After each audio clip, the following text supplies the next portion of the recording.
ಉತ್ತರ ಕರ್ನಾಟಕದ ಹೆಮ್ಮೆಯ ರೈತ ಧ್ವನಿ ಟಿವಿ ಚಾನೆಲ್, ಬೆವರಿಗೊಂದು ಭರವಸೆ. 38ನೇ ವರ್ಷಕ್ಕೆ ಕಾಲಿಟ್ಟ ಬಿಜೆಪಿ ಯುವ ನಾಯಕ ಚೇತನ್ ಅಂಗಡಿ ಹುಟ್ಟುಹಬ್ಬದ ನಿಮಿತ್ತ ಅಭಿಮಾನಿಗಳಿಂದ ಅರ್ಥಪೂರ್ಣ ಸಮಾಜಮುಖಿ ಕಾರ್ಯಕ್ರಮಗಳ ಆಯೋಜನೆ. ಬೆಳಗಾವಿ ಗ್ರಾಮೀಣ ಕ್ಷೇತ್ರದ ಬಿಜೆಪಿ ಪಕ್ಷದ ಯುವ ನಾಯಕ ಚೇತನ್ ಅಂಗಡಿಯವರ 38ನೇ ವರ್ಷದ ಹುಟ್ಟುಹಬ್ಬದ ನಿಮಿತ್ತ ಈಶಾನ ಫೌಂಡೇಶನ್ ಹಾಗೂ ವಿವಿಧ ಖಾಸಗಿ ಆಸ್ಪತ್ರೆಗಳ ಸಹಯೋಗದಲ್ಲಿ ಹುಟ್ಟೂರು ನಾಗೇರಹಾಳ ಗ್ರಾಮದಲ್ಲಿ ಏರ್ಪಡಿಸಿದ್ದ ಉಚಿತ ಆರೋಗ್ಯ ಕಣ್ಣು ತಪಾಸಣೆ ಶಿಬಿರದಲ್ಲಿ ಪಾಲ್ಗೊಂಡ ಹುಟ್ಟೂರು ಗ್ರಾಮಸ್ಥರ ನಮ್ಮ ನ್ಯೂಸ್ ಸಮೂಹದ ರಾಜ್ಯ ಉಪ ಸಂಪಾದಕ ಬಸವರಾಜು ಅವರೊಂದಿಗೆ ಮಾತನಾಡಿ 2028ರ ವಿಧಾನಸಭಾ ಚುನಾವಣೆ ಬೆಳಗಾವಿ ಗ್ರಾಮೀಣ ಕ್ಷೇತ್ರದಲ್ಲಿ ಚೇತನ್ ಅಂಗಡಿಗೆ ಬಿಜೆಪಿ ಪಕ್ಷದ ಟಿಕೆಟ್ ಕೊಟ್ಟರೆ ಶಾಸಕರಾಗಿ ಆಗ್ತಾರೆ ಎಂದು ವಿಶ್ವಾಸ ವ್ಯಕ್ತಪಡಿಸಿದ್ದಾರೆ. ಯುವ ರಾಜಕಾರಣಿಗಳಿಗೆ ಮಾದರಿಯಾಗಿರ್ತಕ್ಕಂಥವ್ರು ಮಾನ್ಯ ಇವತ್ತಿನ ಹುಟ್ಟುಹಬ್ಬದ ಒಂದ್ ರೀತಿ ಬರ್ತ್ಡೇ ಆಗಿರ್ತಕ್ಕಂಥ ಶ್ರೀ ಚೇತನ್ ಅಂಗಡಿ ಅವರು ಈ ಒಂದು ಕಾರ್ಯಕ್ರಮಗಳ ಬಗ್ಗೆ ಅವ್ರೇನ್ ಹೇಳ್ತಾರೆ. ಸರ್ ನಮಸ್ತೆ. ಹೇಳಿ ಸರ್. ಯಾವುದೇ ಅಧಿಕಾರ ಇಲ್ಲ, ಯಾತದ್ದು ಇಲ್ಲ, ಆದಾಗ್ಯೂ ಸಹ ಕಳೆದ ಒಂದ್ ರೀತಿ ತಾವು ಮೊದ್ಲಿಂದನೂ ಸಹ ಹುಟ್ಟುಹಬ್ಬದ ನಿಮಿತ್ತ ವಿವಿಧ ಕಾರ್ಯಕ್ರಮಗಳನ್ನ ಉಚಿತ ಕಣ್ಣಿನ ತಪಾಸಣೆ ಇರ್ಬೋದು, ಮಕ್ಕಳಿಗೆ ನೋಟ್ ಬುಕ್ ವಿತರಣೆ, ಮತ್ತೆ ಸಸಿ ನೆಡೋದು, ಮತ್ತೆ ಬ್ಯಾಗ್ ವಿತರಣೆ ಮಾಡ್ತಾ ಇದ್ದೀರಾ. ಕೆಲವರು ಏನಾದ್ರು ಒಂದು ಸ್ವಾರ್ಥಕ್ಕೆ ಉಪಯೋಗಿಸ್ತಾರೆ, ಆದ್ರೆ ನೀವು ಯಾವುದೇ ರೀತಿಯ ಸ್ವಾರ್ಥತೆ ಇಲ್ಲ, ಮಕ್ಕಳ ಅಂದ್ರೆ ಅಭ್ಯುದಯಕ್ಕೆ ಮುಂದಾಗಿದ್ದೀರಾ.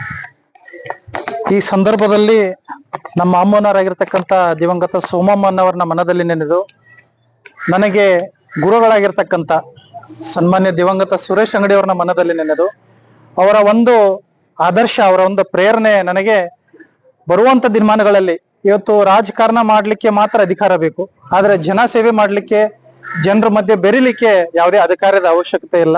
ಅದಕ್ಕೆ ಕಳೆದ 20-25 ವರ್ಷಗಳ ಕಾಲದಿಂದ ಗ್ರಾಮೀಣ ಪ್ರದೇಶದಲ್ಲಾಗಿರ್ಬೋದು, ಇವತ್ತು ಸಿಟಿಯಲ್ಲಿ ಆಗಿರ್ಬೋದು, ಸುರೇಶ್ ಅಂಗಡಿ ಅವರಿಗೆ ಸಿಕ್ಕಿರ್ತಕ್ಕಂಥ ಒಂದು ಆಶೀರ್ವಾದ, ಅವರು ತಮ್ಮ ಅವಧಿಯಲ್ಲಿ ಇರ್ತಕ್ಕಂಥ ಸಾಕಷ್ಟು ಯೋಜನೆಗಳನ್ನ, ಕಾರ್ಯಗಳನ್ನ ಬೆಳಗಾವಿ ಜಿಲ್ಲೆಗೆ ತಂದು ಕೊಟ್ಟಿರ್ತಕ್ಕಂಥದ್ದು.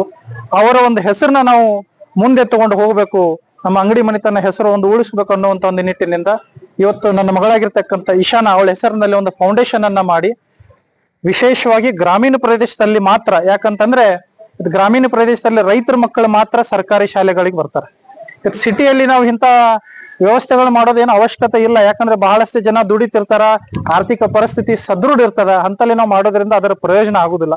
ಅದಕ್ಕೆ ಗ್ರಾಮೀಣ ಪ್ರದೇಶದಲ್ಲಿ ರೈತರ ಮಕ್ಕಳಿಗಾಗಿರ್ಬೋದು, ರೈತರಿಗಾಗಿ ಹೆಲ್ತ್ ಕ್ಯಾಂಪ್ಗಳನ್ನ ಡಾಕ್ಟರ್ ರವಿ ಪಾಟೀಲ್ ಅವರ ಒಂದು ನೇತೃತ್ವದಲ್ಲಿ, ನಾವು ಹೇಳಿದ ಒಂದೇ ಮಾತಿಗೆ ಪಾಪ ಅವರು ಪ್ರತಿ ವರ್ಷ ಕೂಡ ನನಗೆ ಸಹಾಯವನ್ನು ಮಾಡಿಕೊಡ್ತಾ ಇದ್ದಾರೆ. ಅವರ ಒಂದು ನೇತೃತ್ವದಲ್ಲಿ, ವಿಜಯ ಹಾಸ್ಪಿಟಲ್ ನೇತೃತ್ವದಲ್ಲಿ, ಇನ್ನೊಂದು ಸಾಯಿ ದೀಪ್ ಅನ್ನುವಂತ ಹಾಸ್ಪಿಟಲ್ ನೇತೃತ್ವದಲ್ಲಿ ಇವತ್ತು ಆರೋಗ್ಯ ತಪಾಸಣಾ ಶಿಬಿರ, ಕಣ್ಣಿನ ತಪಾಸಣಾ ಹಾಗೂ ಡೆಂಟಲ್ ಹಲ್ಲಿನ ತಪಾಸಣಾ, ಈ ಮೂರು ಒಕ್ಕೂಡಿ ಈ ಒಂದು ಕಾರ್ಯಕ್ರಮಗಳನ್ನ ಇವತ್ತು ನಾಗೇರಹಾಳ ಅಂದ್ರೆ ಸುರೇಶ್ ಅಂಗಡಿ ಹುಟ್ಟೂರಾಗಿರ್ತಕ್ಕಂಥ ನಾಗೇರಹಾಳ ಗ್ರಾಮದಲ್ಲಿ, ನಾಳೆ ಕೆಕೆಕೊಪ್ಪ ಗ್ರಾಮದಲ್ಲಿ, ನಾಡಿದ್ದು ಹಲಗಿಮಡಿ ಗ್ರಾಮದಲ್ಲಿ, ಅದ್ರ ಜೊತೆಗೆ ನಾಳೆ ಇನ್ನೊಂದು ಸರ್ಕಾರಿ ಶಾಲೆ ಮಾಸ್ತಮಡಿಯಲ್ಲಿ ಶಾಲೆ ಮಕ್ಕಳಿಗೆ ಬ್ಯಾಗ್ ವಿತರಣಾ ಕಾರ್ಯಕ್ರಮ. ಈ ತರ ಪ್ರತಿ ವರ್ಷ ನಾನು ಕೆಲವು ಶಾಲೆಗಳನ್ನ, ಕೆಲವು ಹಳ್ಳಿಗಳನ್ನ ಚೂಸ್ ಮಾಡಿ ಅಲ್ಲಿ ನಮ್ಮದೊಂದು ನಮ್ಮ ಏನು ನಾವು ದುಡ್ದಿರ್ತೀವೋ ಆ ದುಡಿರ್ತಕ್ಕಂಥ ಒಂದು ದುಡ್ಡಲ್ಲಿ 4 ಜನರ ಜೊತೆ ಹಂಚ್ಕೊಂಡು ಈ ಒಂದು ಸೊಸೈಟಿಯಲ್ಲಿ ಇರ್ತಕ್ಕಂಥ ಒಂದು ಕಾರ್ಯಕ್ರಮ ಮಾಡೋಣ ಅಂತ ಸ್ವ ಇಚ್ಛೆಯಿಂದ ಮಾಡ್ತಾ ಇದೀವಿ. ಇದರಲ್ಲಿ ಯಾವುದೇ ಪ್ರಚಾರಾರ್ಥಕವಾಗಿ ನಾವು ಮಾಡ್ತಾ ಇಲ್ಲ, ಆದ್ರೆ ಒಂದೇ ಮುಂದೆ ಬರುವಂತ ಮಕ್ಕಳಿಗೆ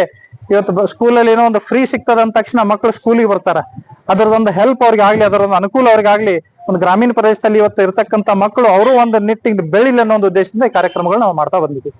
ಹೇಳಿ ಸರ್. ವಿಶೇಷವಾಗಿ ಒಂದ್ ರೀತಿ ಬೆಳಗಾವಿ ಗ್ರಾಮೀಣ ಕ್ಷೇತ್ರ ಅಂದ್ರೆ ಎಲ್ಲ ಒಂದ್ ಕಡೆ ಒಂದು ಕೂಗಿದೆ ಸರ್. ಅಂಗಡಿಯವರು ವಿಶೇಷವಾಗಿ ಬೆಳಗಾವಿ ಗ್ರಾಮೀಣ ಇರ್ಬೋದು, ಕಿತ್ತೂರು ಕರ್ನಾಟಕಕ್ಕೆ ಸಾಕಷ್ಟು ಒಂದ್ ರೀತಿ ಕೊಡುಗೆ ಕೊಟ್ಟಿದ್ದಾರೆ, ಸಾಕಷ್ಟು ಕೊಡುಗೆ ಕೊಡ್ಬೇಕಾಗಿತ್ತು. ಅಂತ ಸಂದರ್ಭದಲ್ಲಿ ಉಚ್ಚಾಯ ಸ್ಥಿತಿಯಲ್ಲಿ ಈ ರೀತಿ ಆಯ್ತು. ಒಂದು ಕೂಗಿದೆ. ವಿಶೇಷವಾಗಿ ಸುರೇಶ್ ಅಂಗಡಿ ಅವರು ತಮ್ಮ ವ್ಯಕ್ತಿತ್ವದಿಂದ ಅಪಾರ ಅಭಿಮಾನಿಗಳನ್ನ ಸೃಷ್ಟಿ ಮಾಡಿದ್ದಾರೆ. ಒಂದು ಕೂಗಿದೆ, ಅಂಗಡಿ ಕುಟುಂಬ ಮತ್ತೆ ರಾಜಕೀಯ ಮುನ್ನೆಲೆಗೆ ಬರ್ಬೇಕು, ಮತ್ತೆ ವಿಶೇಷವಾಗಿ ಈ ಕಡೆ ಭಾಗದಲ್ಲಿ ಇನ್ನ ರಾಜಕೀಯಕ್ಕೆ ಸಕ್ರಿಯವಾಗ್ಬೇಕು ಅಂತ ಹೇಳ್ಬಿಟ್ಟು ಒಂದು ಕೂಗಿದೆ. ಇನ್ನು 2028ಕ್ಕೆ ಅದು ಈಡೇರಿಕೆ ಆಗುತ್ತಾ? ದಿವಂಗತ ಸುರೇಶ್ ಅಂಗಡಿ ಅವರು ಒಂದು ರಾಜಕಾರಣ ಅನ್ನೋಕ್ಕಿಂತ ಹೆಚ್ಚಾಗಿ ಸಮಾಜಮುಖಿ ಕಾರ್ಯಕ್ರಮದಲ್ಲಿ ಗುರುತಿಸಿಕೊಂಡಿರ್ತಾರೆ. ಅವ್ರ ಕರಿಯರ್ ಸ್ಟಾರ್ಟ್ ಮಾಡಿದ್ದು ಒಂದು ದೊಡ್ಡ ಉದ್ದಿಮೆದಿಂದ. ಅದಾದ ನಂತರ ಜನರ ಒಂದು ನಿರೀಕ್ಷೆ ಮೇರೆಗೆ ಅವರು ರಾಜಕಾರಣದಲ್ಲಿ ಧುಮುಕಿರ್ತಕ್ಕಂಥದ್ದು. ರಾಜಕಾರಣಿ ಆಗಿಯೂ ಕೂಡ ಅವರು ಬಹಳ ಸಮಾಜಮುಖಿ ಕಾರ್ಯಕ್ರಮಗಳಲ್ಲಿ ಗುರುತಿಸಿಕೊಂಡಂತವ್ರು. ನಮಗೂ ಕೂಡ ಅವರು ಅವೇ ಆದರ್ಶವನ್ನ ನೀಡಿರ್ತಕ್ಕಂಥದ್ದು. ಇವತ್ತು ರಾಜಕಾರಣ ಇರ್ಲಿ ಇಲ್ದೇ ಇರ್ಲಿ, ಆದ್ರೆ ಜನರ ಮಧ್ಯೆ ನಾವು ಬೆರೆಯೋದ್ರಿಂದ ನಮ್ಮ ಅಸ್ತಿತ್ವ ಬೆಳೀತದೆ, ಅಸ್ತಿತ್ವ ಉಳಿತದ ಅನ್ನುವಂತ ಒಂದು ನಿಟ್ಟಿನಲ್ಲಿ ಬರುವಂತ ಚುನಾವಣೆ, ಕಳೆದ 20 ವರ್ಷಗಳ ಕಾಲ ಅವರ ಒಂದು ಜನರ ಆಶೀರ್ವಾದದಿಂದ ಅವರು ಮಂತ್ರಿ ಕೂಡ ಆಗಿ ಹೋಗಿದ್ದಾರೆ. ಅವ್ರದೇ ಒಂದು ಆಶೀರ್ವಾದದಿಂದ ಇವತ್ತು ಮಂಗಲ ಅಂಗಡಿಯವರು ಕೂಡ ಸಂಸದರಾಗಿ ಹೋಗಿದ್ದಾರೆ. ಅವರ ಒಂದು ಆಶೀರ್ವಾದದಿಂದ ಕೂಡ ಜಗದೀಶ್ ಶೆಟ್ಟರ್ ಅವರು ಕೂಡ ಇಲ್ಲಿ ಬೆಳಗಾವಿ ಜಿಲ್ಲೆಯಲ್ಲಿ ಅವಕಾಶ ಸಿಕ್ಕಿರ್ತಕ್ಕಂಥದ್ದು. ಇನ್ನೂ ಹೆಚ್ಚಿನ ಕೆಲಸಗಳು ಮಾಡ್ಲಿಕ್ಕೆ ನಮಗೆಲ್ಲರಿಗೂ ಒಂದು ಅವಕಾಶ ಇದೆ. ಅದು ಬರುವಂತ ದಿನಮಾನಗಳಲ್ಲಿ ಇವತ್ತು ರಾಜಕಾರಣ ಬದಿಗಿಟ್ಟು ನಮ್ಮ ಸಮಾಜಮುಖಿ ಕಾರ್ಯಗಳನ್ನ ನಾವೆಲ್ಲರೂ ಅಚ್ಚುಕಟ್ಟಾಗಿ ನಿಭಾಯಿಸ್ಕೊಂಡು ಹೋಗೋಣ. ಮುಂದಿನ ದೇವರ ಅನುಗ್ರಹ ಏನಿದೆ, ಪಾರ್ಟಿ ಅದ, ಪಕ್ಷ ಇದೆ, ಪಾರ್ಟಿಗಳು ನೋಡ್ಕೊಳ್ತದೆ. ಅದ ಸಮಾಜಮುಖಿಯಲ್ಲಿ ಬಹಳ ಆಕ್ಟಿವ್ ಆಗಿ ಕೆಲಸ ಮಾಡ್ಬೇಕು ಅನ್ನೋದು ಬಹಳ ಒಂದು ಇಚ್ಛೆ ಇದೆ. ಆ ಕೆಲಸಗಳನ್ನ ನಮ್ಮ ಫೌಂಡೇಶನ್ ಮುಖಾಂತರ ನಿರಂತರವಾಗಿ ನಾವು ಮಾಡ್ತಾನೆ ಇರ್ತೀವಿ. ಧನ್ಯವಾದಗಳು. ಧನ್ಯವಾದ. ಇದೇ ಸಂದರ್ಭದಲ್ಲಿ ಹುಟ್ಟೂರು ನಾಗೇರಹಾಳ ಸರ್ಕಾರಿ ಶಾಲೆಯ ಎಲ್ಲಾ ಮಕ್ಕಳಿಗೆ ಉಚಿತವಾಗಿ ಬ್ಯಾಗ್ಗಳನ್ನ ವಿತರಿಸಲಾಯಿತು.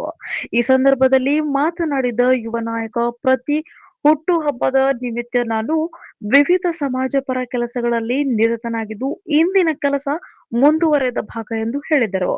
ಇಂದು ಸಹ ಕೆಕೆ ಕೊಪ್ಪ, ಮಾಸ್ತರ್ಮಡಿ, ಹಾಲ್ಗಿ ಮುರಡಿ ಗ್ರಾಮಗಳ ಸರ್ಕಾರಿ ಶಾಲೆಗಳಿಗೆ ಉಚಿತವಾಗಿ ಸ್ಕೂಲ್ ಬ್ಯಾಗ್ಗಳನ್ನು ವಿತರಿಸುವ ಕಾರ್ಯಕ್ರಮ ಹಮ್ಮಿಕೊಳ್ಳಲಾಗಿದೆ ಎಂದು ತಿಳಿಸಿದರು.